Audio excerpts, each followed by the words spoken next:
அந்தமான் தெற்கு பகுதியில் காற்றழுத்த தாழ்வு பகுதி நிலவி வருகிறது. இது அடுத்த 24 மணி நேரத்தில் வலுவடைந்து மத்திய பிரதேசம், மேற்கு வங்கம், ஒடிசாவை நோக்கி நகரும். பின்னர் இது தமிழகத்தை நோக்கி திரும்பி 29 மற்றும் டிசம்பர் 1 மற்றும் 2 தேதிகளில் தமிழகத்தை நெருங்கும் என எதிர்பார்க்கப்படுகிறது. இது தொடர்ந்து ஆய்வில் இருக்கிறது.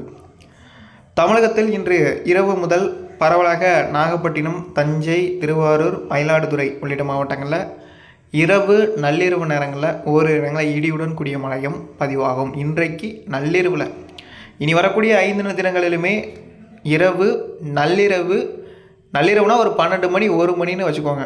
நாளைக்கு நைட்டு ஒரு 12 மணி 1 மணி இப்படி தான் இருக்கும். மத்திய உள் மாவட்டங்கள், தென் மாவட்டங்களில் இருக்கும். நாளை முதல் 27ஆம் தேதி பரவலாக தொடங்கி 28ஆம் தேதியும் காணப்படும். 29ஆம் தேதி தமிழகம் முழுவதுமே பரவலாக மழை பெய்ய வாய்ப்பு இருக்கிறது. 29ஆம் தேதி ஒட்டுமொத்த தென் மாவட்டங்களிலும் கனமுதல் மிக கனமழையும், சற்று கனமழை முதல் மிக கனமழைக்கான வாய்ப்புகள் 29 இருக்கிறது. இன்றைக்கு தேதி 25.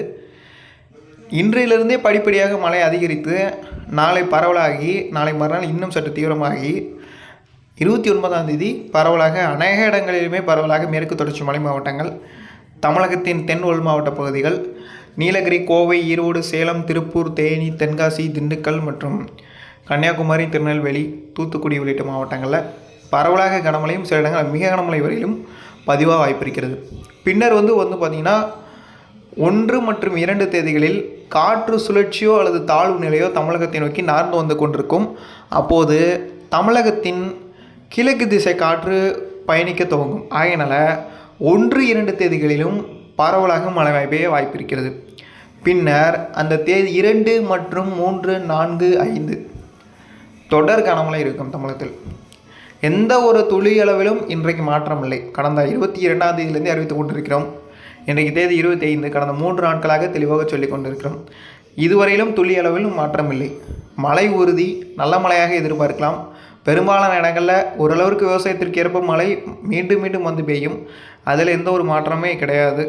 நம்மளுக்கு வந்து 2, 3, 4 இந்த தேதிகளில் சிறப்பான மழை இருக்கிறது. 5ஆம் தேதி வரையும் நல்ல மழை இருக்கிறது. இது ஓரளவிற்கு விவசாயிகளுக்கு கை கொடுக்கும். இப்போது வரக்கூடிய 29ஆம் தேதி பெய்யக்கூடிய மழையும் தென் மாவட்ட விவசாயிகளுக்கும், டெல்டா மாவட்ட விவசாயிகளுக்கும் கை கொடுக்கும். கண்டிப்பாக இது அவர்களுக்கு முக்கியமாக தேவைப்படக்கூடியது. ஆகையின் காரணமாக கண்டிப்பாக இருக்கும். அதே போல் டிசம்பரில் வந்து அடுத்தடுத்து புயல்களை வந்து தமிழகம் எதிர்பார்க்கலாம். அடுத்தடுத்து புயல்கள்னால் தீவிர புயல்கள் வரைக்கும் இருக்கலாம். டிசம்பர் 2வது வாரங்கள், 3வது வாரங்கள், 4வது வாரங்கள்னு இருந்து கொண்டிருக்கும். இதில் இடைப்பட்ட நாட்களில் பரவலாக மழையும் கிடைக்கும். தமிழகத்திற்கு வந்து பார்த்திங்கன்னா புயல்களே வந்தாலும் சரி அல்லது தீவிரமான நிகழ்வுகளும் வந்தாலும் சரி மழை சிறப்பாக இருக்கிறது டிசம்பரில். அதில் எந்த ஒரு மாற்றம் இல்லை. டிசம்பரில் சில நிகழ்வுகள் தீவிரமாகவும் இருக்கும். நம்மளுக்கு வந்து நிரம்பாத ஏரி குளங்கள் நிரம்பாத இதுவரையிலும் துளியளவு மூலம் பெய்யாத இடங்களிலும், ஒரு சொட்டு கூட பெய்யாமல் இருக்கக்கூடிய இடங்களிலும் சரி, இதுவரையிலும் எங்கேயுமே மழையே இல்லை எங்கள் பகுதியில் சுற்றி அப்படின்னு எதிர்பார்க்குறவங்களும் சரி, இருக்கிறவங்களும் சரி, கண்டிப்பான முறையில் மழை இருக்கிறது. இது டிசம்பரை பொறுத்தவரையில் சிறப்பான காலகட்டமாக நம்மளுக்கு அமைகிறது. அதனை காட்டிலும் டிசம்பர் 3, 4வது வாரங்களில் இன்னும் சிறப்பாக அமைவதற்கான வாய்ப்புகள் என்பது இருக்கிறது. குறிப்பாக இதில் நம்ம இன்னும் சொல்லணும்னா அதெல்லாம் அப்புறம் பார்த்துக்கலாம். நம்ம இப்போதைக்கு நம்மளுடைய கதைக்கு வருவோம். 3, 4, 5 இந்த தேதிகள் நம்ம இன்னையிலேருந்து எடுத்துக்கிட்டாலும் இன்றைக்கி 25, 26, 27, இன்றைக்கி 25ஆம் தேதி முடிந்து விட்டது. நாளை 26, 27, 28. இதில் 26, 27, 28 பரவலாக மதுரை, விருதுநகர், புதுக்கோட்டை, சிவகங்கை, நாகப்பட்டினம், தஞ்சை, திருவாரூர், அரியலூர், பெரம்பலூர், கும்பகோணம் இந்த மாதிரியான பகுதிகள், புதுச்சேரி, காரைக்கால், சென்னை, செங்கல்பட்டு இந்த பகுதியில் பரவலாக மழை கிடைக்கும். இன்று இரவு முதல் அடுத்து வரக்கூடிய 3 தினங்களுக்கு பரவலாக மழை எதிர்பார்க்கலாம். அடுத்த 3 தினங்களில் விருதுநகர், தூத்துக்குடி மாவட்டத்துடைய வடக்கு பகுதிகள் இந்த பகுதிகளிலும் பரவலாக இடியுடன் கூடிய மழை இருக்கும். விவசாயிகளுக்கு ஏற்ப மழை இருக்கும். நாளையிலிருந்து விவசாயிகளுக்கு ஏற்ப மழை இருக்கிறது. இதுவரையிலும் இல்லாமல் இருக்கும். வானத்தை பார்த்து தெளிவாக இருக்கும். உங்களுக்கே தெரியும் பனி சற்று குறைந்திருக்கிறது என்பதை நீங்களே தெரிந்திருப்பீர்கள். என்ன பனி அதிகரிக்கிறது, குறைகிறது, என்ன சார் இது ஒரே குழப்பமாக இருக்குன்னு நினைப்பீங்க. அதே தான், குழப்பமான ஆண்டாக தான் இருக்கிறது. எல்லாருக்கும் ஒரு சவால் நிறைந்த ஆண்டாக தான் இருக்கிறது. இந்தியாவுடைய பருவமழை எடுத்துக்கிட்டிங்கன்னா தென்மேற்கு பருவமழையில் எந்த ஒரு பிரச்சனையுமே இருக்காது. இந்த வாரத்தில் மழை இருக்காது அப்படின்னா இருக்காது. இந்த வாரத்தில் மழை இருக்கும் அப்படின்னா துல்லியமாக இருக்கும். அது தென்மேற்கு பருவமழையோட குணாதிசயம், எளிதாக சொல்லிவிடலாம். ஆனால் தமிழகத்தின் வடகிழக்கு பருவமழை அப்படி அல்ல, சொல்ல முடியாது. இப்போ இருக்கும் இல்லை அப்படின்றது தெரியவே தெரியாது. திடீர்னு ஒன்று நடக்கலாம், நடக்காமல் போகலாம். இப்போ சென்னைக்கிட்ட வந்த தாழ்வு மண்டலம் இன்னும் சற்று நெருங்கி நல்ல மழையை கொடுத்துருந்தால் 500 மில்லிமீட்டர் 50 சென்டிமீட்டர் கிட்ட சென்னைக்கு வந்திருக்கிறோம். ஆனால் அவ்வளவும் கடலில் பெய்து விட்டது. அதன் நமக்கு சென்னையில் இன்றைக்கு மழை இல்லாமல் இருந்து கொண்டிருக்கிறது. அதனால் சில நிகழ்வுகள் வலுவாக டிசம்பரில் வருகிறது. அது எப்படி பார்த்தாலும் இனிமேல் குளிர் அந்தளவுக்கு டிசம்பரில் இருப்பதற்கான வாய்ப்புகள் இல்லை. இடையில வந்தது இது ஒரு பருவநிலை மாற்றம். குளிருக்கும் நம்மளுக்கு மழைக்கும் ரொம்ப இடையே அதாவது அது ஒரு ஃபைட், அதாவது அது ஒரு எதிராளி. குளிர் ஒரு எதிராளி இருந்தாலும் அந்த எதிராளி இனிமேல் டிசம்பரில் நம்மளுக்கு இடையூறு கொடுக்க வாய்ப்பு இல்லை. அதனால் ஒரு 4 வாரங்கள் அடுத்து வரக்கூடிய இந்த படிப்படியாக இன்றைக்கி அதிகரிக்கிறது பாருங்கள். இன்றைக்கி நைட்டு அப்படியே படிப்படியாக அதிகரித்து டிசம்பர் முதல் வாரத்தில் கார்த்திகைக்கு சிறப்பான மழைப்பொழிவு இருக்கும். கார்த்திகை திருநாள், கார்த்திகை அன்னைக்கு சிறப்பான மழைப்பொழிவு இருக்கிறது, அல்லது கார்த்திகைக்கு பிறகு சிறப்பான மழைப்பொழிவு இருக்கும். அது இந்த மாதம் முழுவதுமே மழை நீடிப்பதற்கான வாய்ப்பு இருக்கிறது. இன்னும் சொல்லணும் அப்படின்னா புயல்கள், தீவிர புயல்கள், அதிபயங்கர புயல்களும் இருக்கும் டிசம்பரில். எச்சரிக்கையாக இருக்கணும்.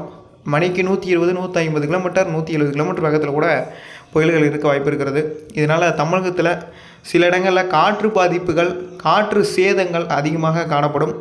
அதனால் கூடிய விரைவில் டிசம்பர் முதல் வாரத்தில் நான் ஒரு ஃபேஸ் வீடியோ வரேன். அதில் இன்னும் தெளிவாக உங்களுக்கு நான் குறிப்பிடுகிறேன். இதை பற்றி ஏற்கனவே கொஞ்ச நாட்களாகவே வானிலை முன்னறிவிப்பு, நீண்ட கால வானிலை முன்னறிவிப்புகளை வெளியிடுவதில் பல்வேறு சிக்கல் இருக்கிறது. ஆனாலும் இப்போ இருக்கக்கூடிய காலகட்டத்தில் இந்த சிக்கல் இருக்க தான் செய்யும். ஆனால் அதுவே அப்படியே செல்லாது. இப்போ நம்ம எவ்வளோக்கு இடையூறு வெர்சன் டிஸ்டர்பன்ஸ் கொடுக்குதோ அவ்வளோக்கு மழையும் நமக்கு கொடுக்க தான் போகிறது இனி வரக்கூடிய காலகட்டத்தில்.